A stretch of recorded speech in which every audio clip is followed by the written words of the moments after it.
नमस्कार। आज हम बात करेंगे दक्षिणी अर्थात कर्नाटक ताल पद्धति के बारे में। कर्नाटक ताल पद्धति में तालों की संख्या सीमित है, जबकि उत्तर भारतीय संगीत में कर्नाटक संगीत के मुकाबले तालों की संख्या अधिक है। कर्नाटक संगीत में कुल 35 ताले मानी जाते हैं। इसके पूर्व तालों की संख्या 108 मानी जाती थी, किंतु आज मुख्य सिर्फ 7 ही तालें मानी जाती हैं, जो हैं जिनके नाम हैं वो हैं ध्रुव, मठ, रूपक, झंप, त्रिपुट, अठ और एक। प्रत्येक की 5-5 जातियां हैं। इस प्रकार 7 गुणा 5 अर्थात 35 ताल हो जाते हैं। जातियों के नाम जो हैं वो चतुरस्र, त्रियस्र होता है, ये गलत लिखा हुआ है। त्रियस्र जाति, चतुरस्र जाति, मिश्र जाति, खंड जाति और संकीर्ण जाति। इन जातियों को समझने के पूर्व ताल में प्रयोग किए जाने वाले चिन्ह जो हैं उनके बारे में हमें जानना आवश्यक है। तो उसकी बात कर लेते हैं एक बार। देखिए, ये आगे नाम दिए हुए हैं, उसका चिन्ह क्या है वो दिया गया है और उसका मात्रा काल कितना है वो दिया गया है। तो एक मात्रा जो है उसके लिए अणुद्रत या विराम का नाम दिया गया है और चिन्ह है इस तरह अर्धचंद्राकार जैसा। द्रुत की जो है वो काल मात्रा है 2 मात्रा और चिन्ह है 0 का। लघु है, उसका चिन्ह जो है वो फुल स्टॉप वाला पूर्ण विराम वाला जो चिन्ह है वो है और मात्रा है इसकी 4। गुरु की एस बना हुआ अवग्र जो बनाते हैं हम वो और मात्रा हुई 8। प्लुत की 3 चिन्ह जो है 3 और मात्रा कितनी है 12। काकपद जो है उसके लिए चिन्ह है क्रॉस का और मात्रा है 16। तो अंतिम 3 चिन्हों का प्रयोग आधुनिक कर्नाटक संगीत में लगभग नहीं होता है। इनका प्रयोग प्राचीन जो 108 ताले थी उनमें होता था। 35 तालों की पद्धति में केवल अणुद्रुत, द्रुत और लघु के चिन्हों का ही आवश्यकता होती है, जैसा कि ये अर्धचंद्राकार, 0 और 1 या पूर्ण विराम। लघु की मात्राएं जाति के अनुसार निम्न रूप से बदला करती हैं। अब देखिए, जो ये जातियाँ बनाई हैं वो लघु जो है उसकी मात्रा के आधार पर बनाई गई है और लघु का चिन्ह क्या है वो मैंने आपको अभी ऊपर बताया ही है।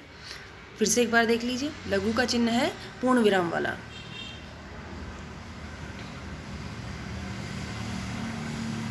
तो लघु की जो मात्राएं हैं उसके आधार पर इसकी जाति निर्धारित होती है।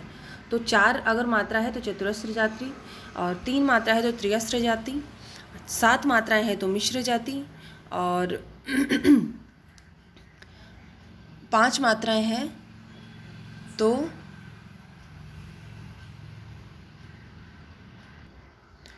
खंड जाति और 9 मात्राएं हैं तो संकीर्ण जाति। अब ये जो 7 मुख्य ताले हैं वो किस तरह से लिखी जाती हैं, उनका क्या स्वरूप है वो देख लीजिए एक बार। ताल का नाम दिया गया है, उसके विभाग कितने हैं उसकी संख्या लिखी हुई है और उसके बाद उसके चिन्ह क्या है। अब वो चिन्हों के आधार पर उसकी मात्राएं कितनी हो जाएंगी वो सामने लिखा हुआ है ताकि आपको स्पष्ट रूप से समझ में आ जाए।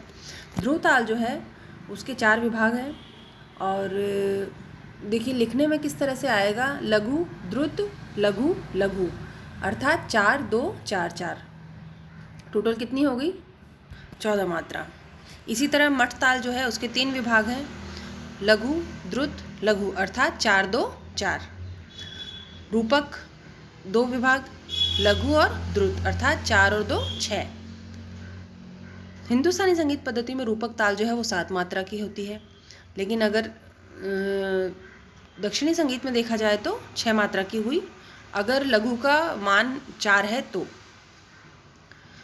झंप ताल 3 विभाग हैं, लघु, अणुद्रुत और द्रुत यानी कि 7 मात्रा। त्रिपुट जो है वो 3 विभाग की है, लघु, द्रुत और द्रुत फिर से, तो ये हो गया 8 मात्रा।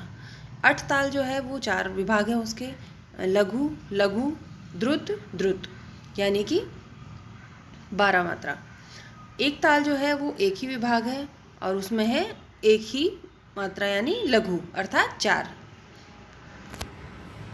देखिए, एक ताल नाम से उत्तरी संगीत में भी ताल है लेकिन उसमें 12 मात्रा होती है और दक्षिणी संगीत में जो है वो 4 है, चूँकि लघु का मान 4 है। अगर लघु का मान 3 हो तो 3 होगी, अगर 5 है तो 5 होगी और अगर 9 है तो 9 होगी, 7 है तो 7 होगी। जिस तरह से ऊपर बताई गई हैं जातियाँ उसके आधार पर।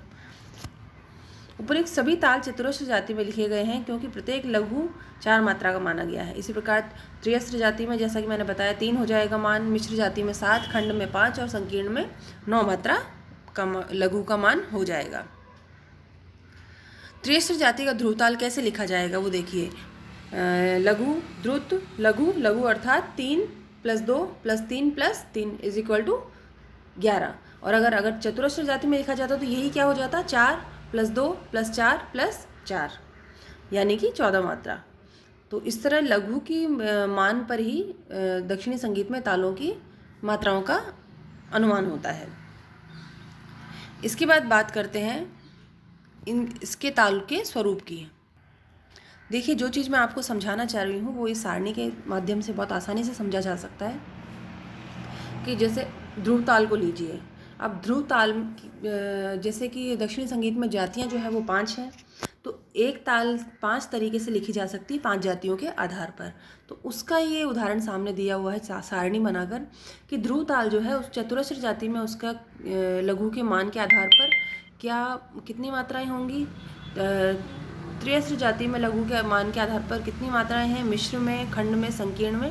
इस तरह से अलग अलग तालों जातियों में लघु की मान के आधार पर मात्राओं की संख्या कैसे बदल जाती है। तो ध्रुव ताल एक ही ताल है लेकिन उसकी 5 जातियों में मात्राएं अलग अलग है। जैसा कि चतुरस्र में 14 है, त्रियस्त्र में 11 है, मिश्र में 23 है, खंड में 17 है और संकीर्ण में 29 है।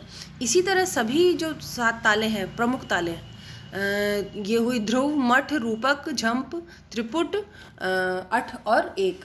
तो ये जो 7 ताले हैं इनके इसी आधार पर बदलाव होता है।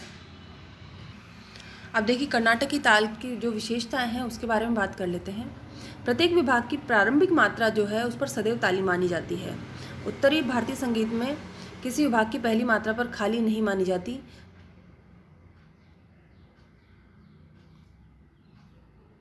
और इसमें दक्षिणी संगीत में भी जो प्रारंभिक मात्रा है उस पर सदैव ताली ही मानी जाती है। विभाग के बीच की मात्राओं को खाली अथवा विसर्जितम के द्वारा दिखाया जाता है। विसर्जितम में 3 प्रकार की क्रियाएं होती हैं। हाथ ऊपर उठाकर दिखाने की क्रिया पतांग विसर्जितम, बाईं ओर झुकाने को कृषय विसर्जितम और दाहिनी ओर हाथ झुकाने को सर्पणी विसर्जितम कहते हैं। ये आप तब समझ पाएंगे जब आप कोई कर्नाटकी संगीत की कोई परफॉर्मेंस सुनेंगे तो कैसे वो लोग ताल देते हैं, इधर हाथ कर रहे हैं या इधर हाथ कर रहे हैं, उस चीज़ पर ये चीज़ें आपको समझ में आ जाएंगी देखने पर, और आपको ताल भी समझ आ जाएगी। अणुद्रुत अथवा एक मात्रा के विभाग में विसर्जितम नहीं होता है।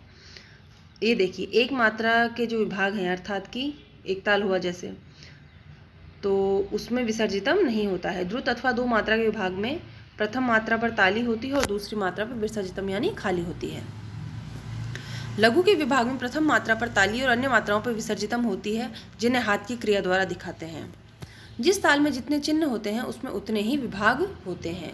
देखिए, हमारे यहाँ और इनके यहाँ यही फर्क है। दक्षिणी संगीत में सभी तालें सम से शुरू होती हैं। मुख्य 7 ताले हैं जैसा कि मैंने बताया आपको, और 7 से 5 जातियों के आधार पर 35 तालों से 175 ताल बनते हैं। कर्नाटक पद्धति में ताल जाति लिखने के बजाय लघु की जितनी मात्राएं हैं ना उसके बगल में लिख दी जाती हैं, जिससे कि उस ताल का अनुमान हो जाता है। इसी प्रकार जब खंड जाति का ध्रुव ताल लिखेंगे तो लघु के बगल में 5 लिख देंगे ताकि पता चल जाए कि ये खंड जाति है। उत्तरी तालों के समान कर्नाटक तालों के बोल निश्चित नहीं होते, केवल निश्चित विभाग होते हैं। इसलिए गायक, वादक अथवा अन्य कोई व्यक्ति गाने के साथ ताली देता ही रहता है। देखिए, उत्तरी संगीत में कर्नाटक के जो ताल के शब्द हैं और उत्तरी संगीत में जो तालों के शब्द हैं उसमें ये डिफरेंस है कि उत्तरी संगीत में जो तालों के शब्द हैं वो निश्चित होते हैं, लेकिन कर्नाटकी तालों में वो शब्द निश्चित नहीं होते हैं। इसलिए वहाँ कोई भी गायक जब गाना गाता है तो ताली देता रहता है, और उत्तर भारतीय संगीत की आप कोई परफॉर्मेंस देखिए उसमें कभी कोई गायक आपको ताली देता हुआ नज़र नहीं आएगा। तो आज के लिए इतना ही, धन्यवाद।